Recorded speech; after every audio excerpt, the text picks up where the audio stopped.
Hey folks, today's episode of On Background is brought to you by the Federally Regulated Employers, Transportation and Communications, or as everyone in politics knows it as, FETCO. From airports to trains, ports to telecommunications, these services are critical for Canada's economy to function. These key industries stitch our communities together while keeping us connected to the world. Canadians need an economy they can always count on. Bill C-58 puts those services and our economy at risk. Canada needs sensible policy on critical work. Learn more at criticalwork.ca.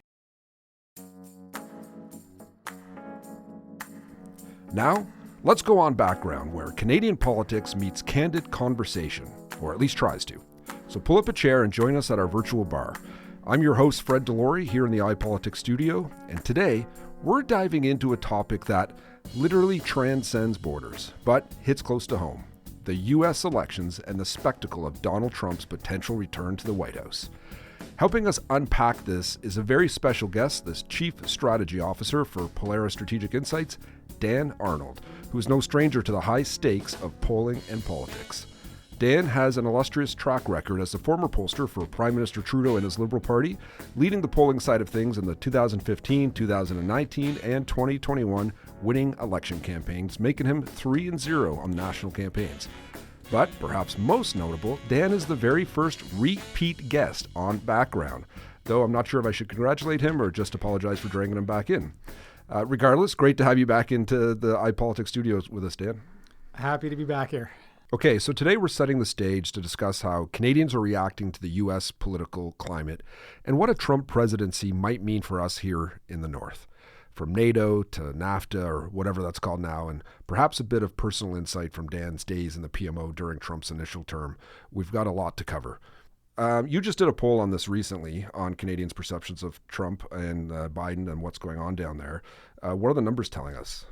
So yeah, Pollara does we've got a study we sell to subscribers on Canada-U.S. relations, but I'll give your audience a few little nuggets from that here and maybe set our stage for this conversation. So look, I think this is something where Canadians have strong opinions. You know, you do a survey on a lot of topics and you get a lot of don't knows and a lot of like, well, I don't care.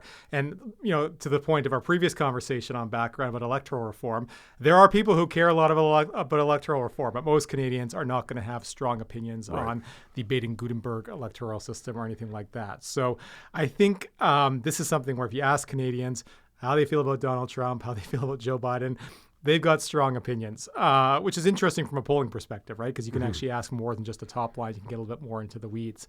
Right now, Canadians want Biden to win over Trump by about a 3-to-1 ratio. What I find interesting, though, is that you actually see younger Canadians being the most pro-Trump, whereas seniors are just completely in Biden's corner right now. It's about an 80 to 8% edge for seniors Biden over Trump, whereas young people break only about 2-to-1 Biden over Trump, which is not what you intuitively would think, right? Well, that's certainly a new thing. Like, what was it back in 2016 on that front? And in generally, conservative parties, which Trump does fall into, typically does not do well with young people, at least in my lifetime. Yeah, and I think, and you see this to some extent in the States, where I think there's a lot of young people who just aren't in love with Biden because of his age and he's very establishment. And, you know, young people in general, I think, are just in a mood, though, where they want to sort of blow up the system right now. And you're seeing this in Canada, a lot of young people leaving the Liberal Party, going to Polyev right now, right? Because they just feel like it's not a nice time to be a young person right now in the Western world. And they're kind of itching, I think, for somebody who's willing to come in and just break norms and just blow up the system and offer something a little bit different there. So it's not like young people are, wearing their big red hats necessarily across Canada, but, they are certainly more open to Trump than seniors are right now, who are in some respects more kind of small C conservative in the sense that they don't want big change. They don't want someone who's going to be as wild a populist candidate maybe as Trump is. It's fascinating, though, like in Canada, too, with the Conservatives and Polyev cleaning up right now with the young vote, how much this has shifted. And it feels like, to your point, it's like they want change because they don't see hope in Biden and Trudeau anymore. And it's puzzling to think that Trump is what they see hope in, given his track record and everything he's done. Yeah, I mean, part of it's just disillusionment with the establishment and the incumbent. And I think that's natural. Young people are always going to feel that way to some extent. But I do think we're seeing a bit of a shift. And I've done polling in a couple of provincial elections over the last couple of years. And I do find that a lot of older voters, especially older women, tend to be almost becoming the progressive bedrock in a lot of places right now because they look at this sort of populist shift, and that's what scares them more so than, the old wild radical progressives of years gone by. So it's an interesting dynamic that I think is happening a bit in the U.S. electorate to some extent. Biden has done a lot better among seniors than past Democratic candidates have, and I think we're seeing that in Canada to some extent too here. So you said it's 3-1 right now, Biden over Trump? Yeah. Is that similar to what it was in last, this is his third time running for president. I don't know if you have a snapshot of what it was in those ones in Canada, what the vote breakdown could be. Yeah, so I think Trump is probably slightly, I won't say more popular, but less toxic now than he would have been. Less toxic now than he would have been, say, even 2016 and certainly in 2020. Back then it'd probably be about a 4-1, 5-1 ratio of how people felt. And among, again, Conservative Party voters, it's pretty much an even split right now if they prefer Biden or Trump. Whereas back then it would have been maybe about a third of Conservatives, a quarter Conservatives who would have been in Trump's corner. So there is certainly something in the water right now that is leading people in that direction. In Conservative circles, I recall in 2016 how toxic he was, how people were very much opposed to him on my Conservative friends. I even went and supported Senator Marco Rubio against him in the primaries. But it was such, people talked about it so much then. I find in Canada, at least in Conservative circles, we're not talking about Trump at all. It's like one of those things we just kind of pushed out of our mind. Yeah, it doesn't seem to be quite as on the minds of people. Maybe that's just because we don't have a hot primary going on right now the same way you sometimes do. Yeah, I suspect it's something that's going to heat up as we get closer to the election. Certainly if Trump wins, that's, I think, the only thing people are going to pay attention to and talk about. But I do remember back in 2016, I'd be doing focus groups and we'd be trying to get people for government to talk about the housing strategy or childcare. And all they wanted to do was talk about what was going on with Donald Trump and the U.S. election. I don't think we're quite at that stage right now. The polling we're doing shows that 58% of Canadians are paying attention to the U.S. election, but you've only got about 10% who are actively looking for information or talking about it with their friends, whereas those numbers would have been much higher previously. So I think people are aware that it's going on. There's probably this sense of dread in the back of a lot of Canadians' minds that, oh God, this is an election year and who knows what's going to happen. But I don't think they're quite at that stage yet where they are, going around looking for information, talking about it with their friends, because it's, we know it's Biden and Trump. It's not new. It still feels like it's a long ways off till we get to the actual election campaign. But I do expect when we get into it, it is something that is going to just take over the psyche of Canadians and the conversation in political circles. So you said 58% of Canadians are currently, was it paying attention to it or aware of it? Okay, so where would you say that number is in terms of Canadians and Canadian politics at the federal level? Yeah, and so if you ask people, you'd probably get about 30-40% who say they're paying attention to Canadian politics. In an election campaign, that'll get up to 60, 65 or so. And we're already at 58%. Yeah, so we're already at a high level, but again, that's just people paying attention. If you actually ask, are you talking about it? Are you looking for information? Those numbers are still pretty low. So I think there is certainly... It's inescapable because we get our news from the U.S. and we're saturated. It's everywhere, right? Like Trump's name recognition level is higher than it's universal in Canada, right? And we even did some polling. We asked people like your opinion about Kamala Harris and RFK Jr. and just kind of like bit players in this U.S. election saga. And there's more Canadians who have an opinion about RFK than they do about Scott Moe, who's the longest serving premier in Canada, right? So it's just the sort of thing where we get our news from the U.S., we pay attention. We will probably have higher opinions on the VP candidates than we will about many of the people running for prime minister in the next election. They'll definitely be vetted very differently. Yeah. It's funny you say that. Being in the podcast business now, I keep an eye on the charts, on the listening charts. And it's funny, in Canadian politics, the top 50 podcasts that are listened to by Canadians in Canada, 45 of them are U.S. based. So it's not just like what we're saturated by. We're out there looking for it. We're out there listening to this stuff. Well, we're going to get you some ratings today. This is the whole point. Well, I hope so. Right? It's funny. I do. So, obviously we strive to be in that top 5 of Canada by being in the top 50. Somehow we keep popping up in Australia, I notice. I don't know what the appeal is to our Australian listeners. Thank you. Keep tuning in. Well, we did talk about mandatory voting a lot in our last electoral reform podcast. Right. I like to think that's maybe, what kind of struck a chord. A few with staffers there in Australia got wind of it. Yeah. So same with our advertising. It's going to be interesting watching so much, Canadian television is dominated by U.S. airwaves, and they're going to spend $1 billion to 2 political campaigns each. A lot of that's going to be going into advertisement. So this summer and fall, we're going to get hammered with it.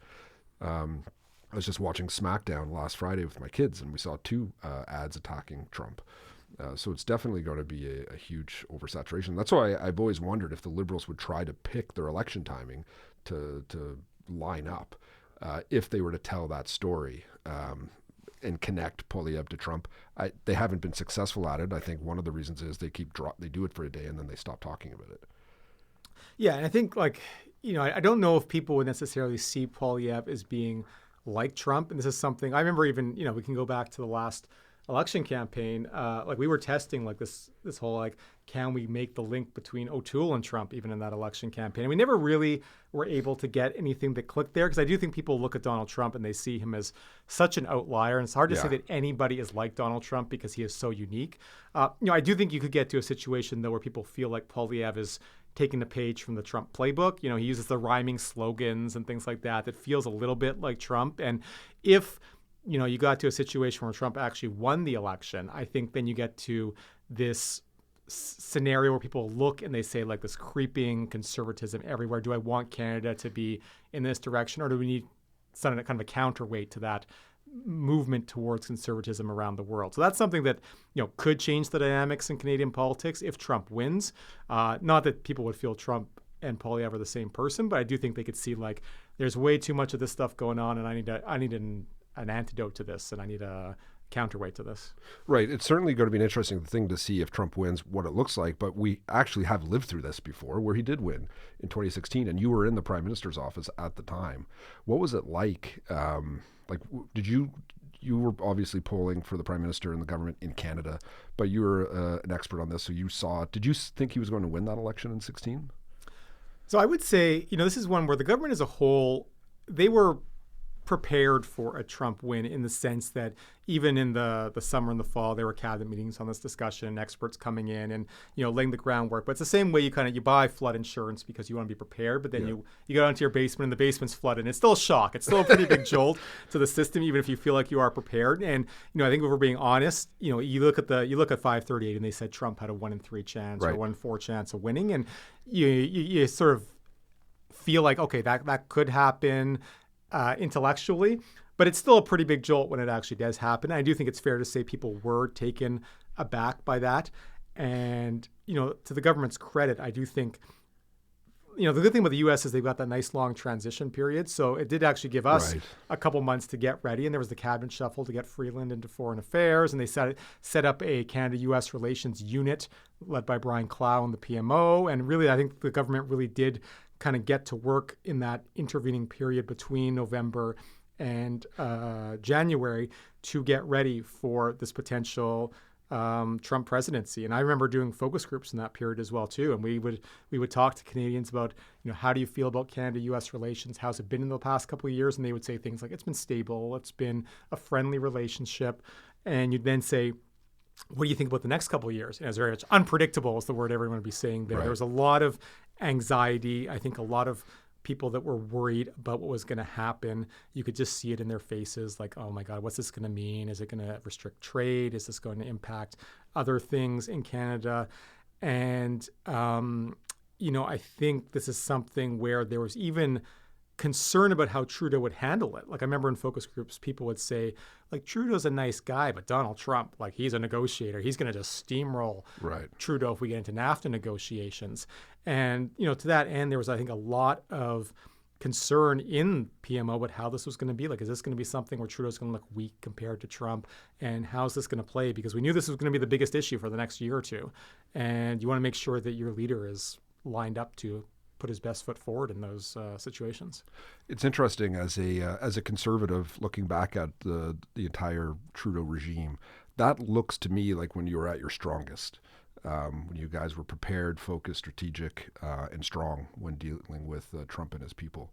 I wouldn't say that's still the case in a lot of ways, but you certainly seem to be laser focused then on and how you're operating and how you're communicating it too, like putting out like that Clow was running this internal committee.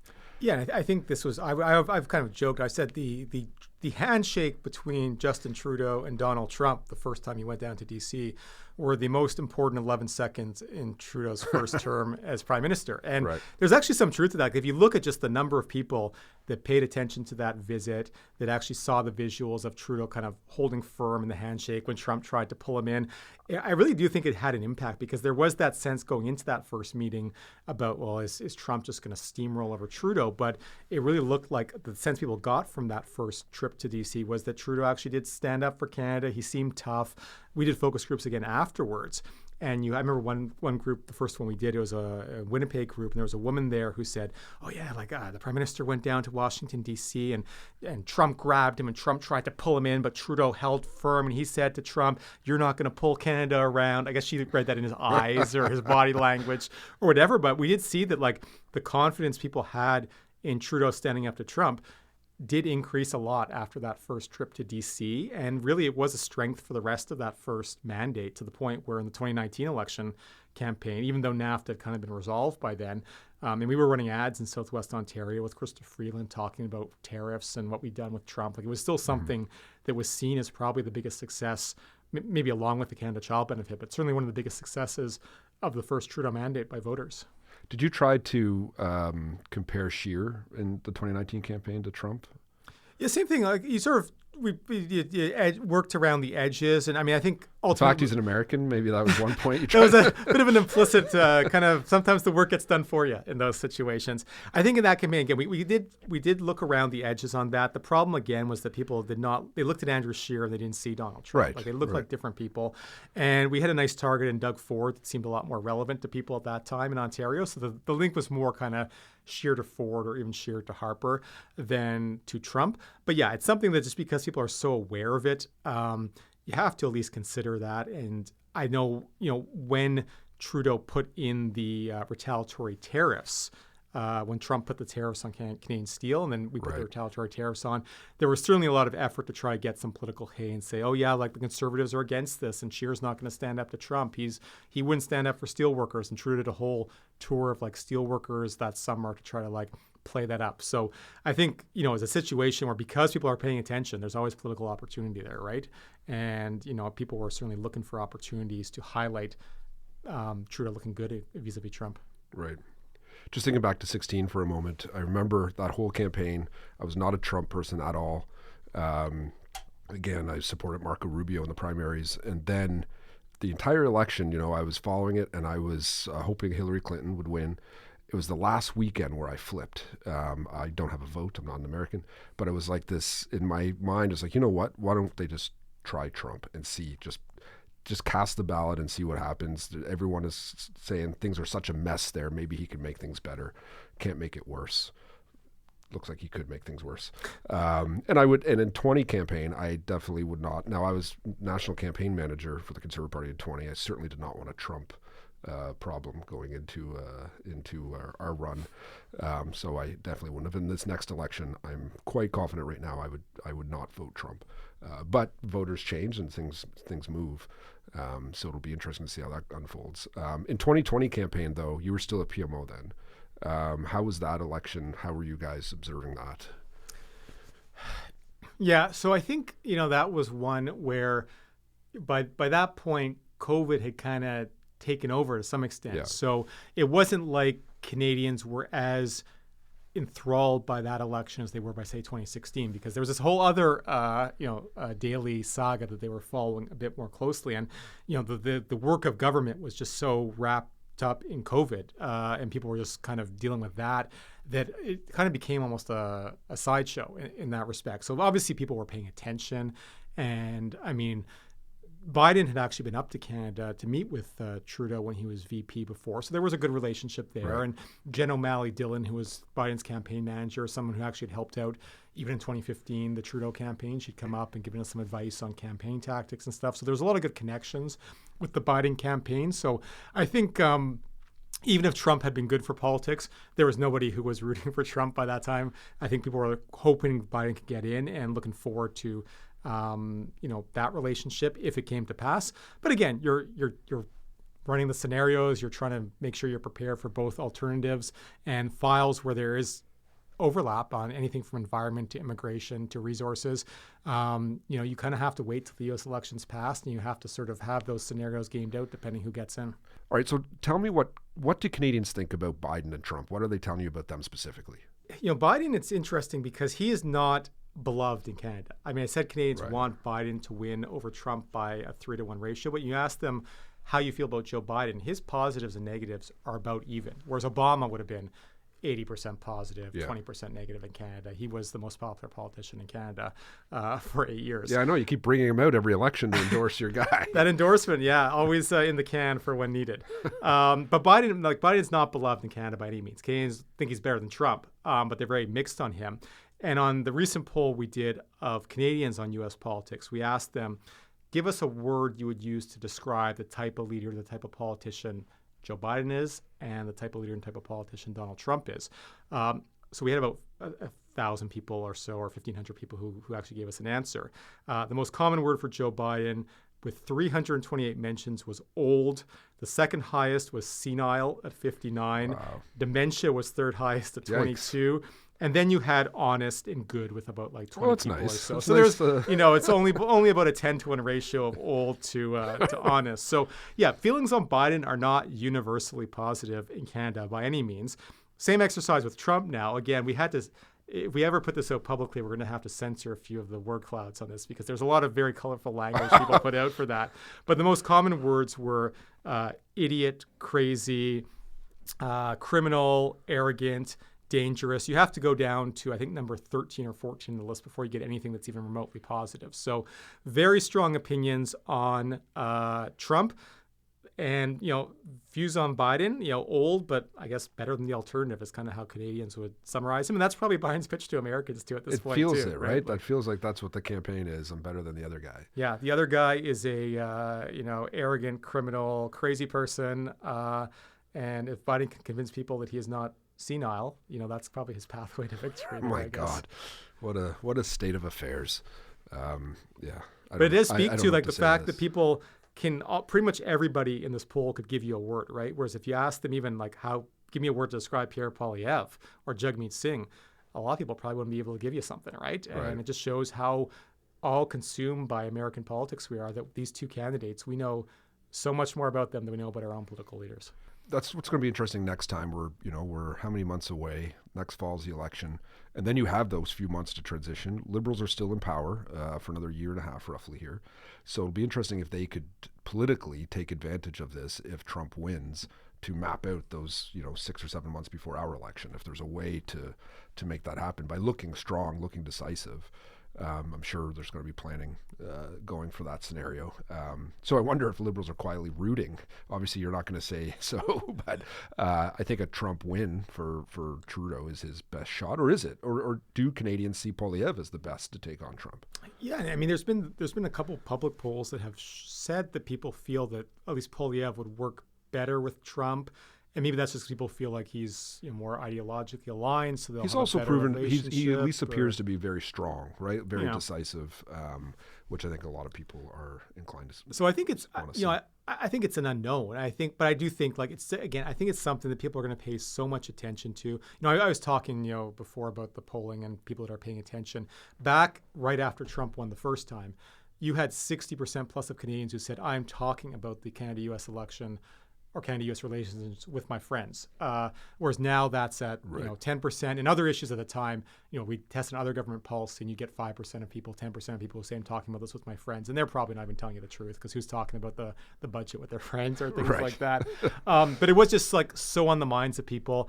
I was also in charge of correspondence in the Prime Minister's office. And, usually correspondence, you get the usual kind of trickle of letters that come in on topics or controversies of the day. And if you screw up, people write you letters and tell you they're unhappy with you.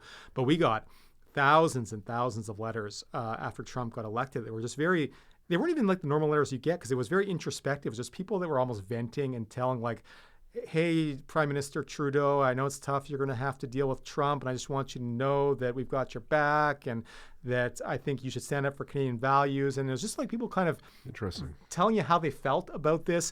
A lot of letters from Americans that were writing up at the time as well, too, which is something we don't use. I think 17% of our letters that month came from Americans who were just saying like, oh, this travel ban is awful, and I'm so glad that Canada's got you in charge and not Trump, and I'm so sorry you have to deal with him. It was a very bizarre scenario, but it reflected that Canadians were paying a lot of attention to the U.S. political situation, and I think that's going to happen. So back to our original question there, will it help Trudeau? Will it help Poilievre? I don't know, but I think it's a big enough wild card that it's gonna shake up the board a little bit. Right. And who comes out on top, I don't know. I certainly am not personally rooting for Trump, because I remember back in the lead up to the 2016 election campaign, I wanted Hillary Clinton to win. I remember watching the Republican primary, and I'll admit, I was thinking like, oh, I kind of hope Trump wins, because I think Clinton can beat Trump, and she's not going to beat these other, Jeb Bush is an impressive politician. Like Hillary Clinton's not going to beat him. But then you kind of have to be careful what you wish for, right? Because we've all seen what happens. So, in this case, I certainly don't want to see Trump win, because people in politics have a tendency to go to hyperbole very quickly and say, this is the most important election ever, and the fate of democracy. Every election is like the fate of democracy. But this almost does feel like it is the fate of democracy in our hands here right now. So, I don't think people are rooting for Trump to win, but I do think it would be such a big disruptor that it will shake up the board if he does win. And I think there's opportunity for somebody, whether or not that's opportunity for Poilievre or for Trudeau, or maybe that's Maxime Bernier's entry point. Who knows? But it is something that I'm very confident from past experience that people will pay attention to, and it'll be so all-consuming that everything that happens there is going to get looked at by voters through that lens of what does this mean for Canada-U.S. relations? How is this going to change the situation? I mentioned the polling that we're doing right now, and you've got the majority of Canadians who think that if Trump wins, he's going to cut aid to Ukraine, he's going to restrict immigration, he's going to renegotiate NAFTA, he's going to just decrease support for EVs. Majority think it's going to have a negative impact on the future of NATO. Majority think it's going to have a negative impact on Canada's agriculture sector. Like our issue set and our economy is so interlinked with the U.S. that it's going to have impacts. And I think, again, even just from the past, I remember every time Trump would talk about something, be it abortion or climate change or healthcare, like you'd see that issue pop up in Canada on the most important issue list, right? He drove it. There's a bit of an echo effect. Support for the Paris Climate Treaty went up after Trump said he was against it in Canada. Like it's a sort of thing where everything gets looked at through that lens. Interesting. And I think that's going to be the case if he gets in again. So if he comes out against a carbon tax, that might be the best thing for the Liberals. Right. They need to get Trump to say, well, maybe he'll come out for it. Who knows with this guy? He is a little unpredictable, as we said. Right. Yeah. Well, that's interesting. And it's true, right? Like we're so obsessed with U.S. politics and what's going on. And when he's president, it's must-see TV. Because I noticed like from 16, really from 15 when he started thinking about running, to 16 he won, up until 2020 he dominated, and then there was a few months where it was intense fighting going on in the US over who was the president, and then after Biden got sworn in, after the insurrection failed, Trump kind of went away, it felt like, for a number of years. Like it kind of dropped off where he wasn't on social media, media was not covering him, and it's picked back up in the last year or so. Obviously, the 17 trials he has going on brings a lot of attention to him as well. But I just love this conversation here. Like, well, after the insurrection and the 17 trials, like this is normal politics. Yeah, just, totally. Like, not even talking about it. It's just like this is just happening. This is the world we live in. I really wish Marco Rubio won in 16, but this is where we are. And even for a while, like it looked like DeSantis was actually like in the kind of the midterms. DeSantis seemed to be the favorite in some respects to win the nomination, but Trump is just like. Then people actually saw who DeSantis was. Well, that he probably might have sounded like a fun idea, and then you actually look and listen to him, and you're like, maybe that was maybe Trump was again lucky, or just good branding again by Trump against his opponents. But he doesn't go away, and people I think in Canada for sure were happy to have that little break where they didn't have to think about Donald Trump 24/7. They could worry about other things with their lives. But the sequel, could very well be coming, and I think the polling right now, shows it's a close race. Pollara, we're doing this work with Emerson College in the U.S., and they're obviously polling on the race, and they've still got Trump up by a little bit, though among people who say they're certain to vote, Biden's actually pulled ahead a little bit. So maybe there is a bit of a enthusiasm among some Democrats over issues like abortion and stuff that maybe helps them. And, I think to that end, it's still too close to call, but I would feel like just the frustration that is out there works against Biden, especially young people we talked about, right? The same thing Trudeau's dealing with, Biden's dealing with too. And I saw one poll, I think it was CBS, put it out recently, and they asked, was the economy better when Trump was in power or when Biden was in power? And almost 2/3 said it was better when Trump was in power. I saw that. And that's bad news if you're the incumbent and people feel like it was better when the recent incumbent, who they can very easily compare you to, was in power. So that's why I still worry. And if I had to bet, I still think Trump's probably going to win because of that. But, I think it'll be a very close election, and the post-election insurrection period, as you called it, maybe with us again for all as I call it. I think a lot of people call it that. Yeah, maybe the Democrats will try to storm the Hill too and overturn results. But it could be, if it's close, there could be that uncertainty there, right? But I think this is one where there's a lot to watch, and when we get into that fall period where we're getting bombarded with polls and debates, I think that's when Canadians will tune in to the presidential race. And look, there's a couple of, like, 5 border states of gubernatorial races too. Like, there's a lot of other things that are worth watching as well too as we get there. And I think Canadians will be paying a lot of attention. That's it. And that's as a conservative, and with the polls the way they are, it worries me that the Liberals could find a way to trigger an election to line up with it. But again, to our points, it's hard to compare Trump to Polyev. They're not at all the same. Yeah, I don't think the Liberals are eager to trigger an election. No, I get that too. I totally get that. It's good to govern while you can. Yeah. But it's one of those things where if we're so saturated with it, if everything everyone's talking about is that, if you could somehow line it up and find the right narrative. But the Liberals have not shown in the number of years that they can figure out what a narrative is, let alone drive one home. I find the Trump stuff fascinating sometimes because you see the Liberals they try the comparison. They'll get up and they'll hammer for a day or two, and then they just drop it. It just disappears. And you'll get the few pollsters or pundits out saying, because it's not working, Canadians don't buy it. But it's like I find they're not even trying. When you just, if you're going to pick a strategy, stick to it for a little while at least. But I mean, maybe it's just impossible to do because they are not the same person. Yeah, and again, I don't think I would never say, if I was giving advice, I'd never say Polyev is Trump. But I do think, people will look at Polyev and think that he's doing a lot of the same types of things that Trump is doing, and I think there is going to be some concern about just, if Trump wins, what this means. You got Trump there. You got a lot of conservative premiers in Canada as well too. Like, do we need some kind of counterweight to that?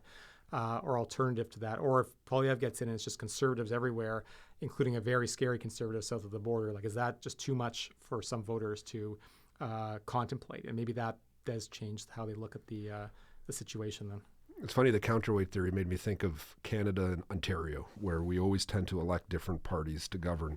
It always seems to be a balancing act between Canada's largest province and then the rest of the country. I wonder if Canadians will look at the U.S. as a something we need a balancing act too, if they're different brands are in power. As Pierre Trudeau always said, we're the mouse lying beside the sleeping elephant that could roll over at any time. So that's what we've got to keep our eye on. Look, thanks so much for coming. This was a really fun chat. We'll be watching this very closely, and maybe we'll have you on again to talk about this very topic, because it seems to be what most Canadians will be interested in politically over the next while. I think it will be. Thanks for having me back.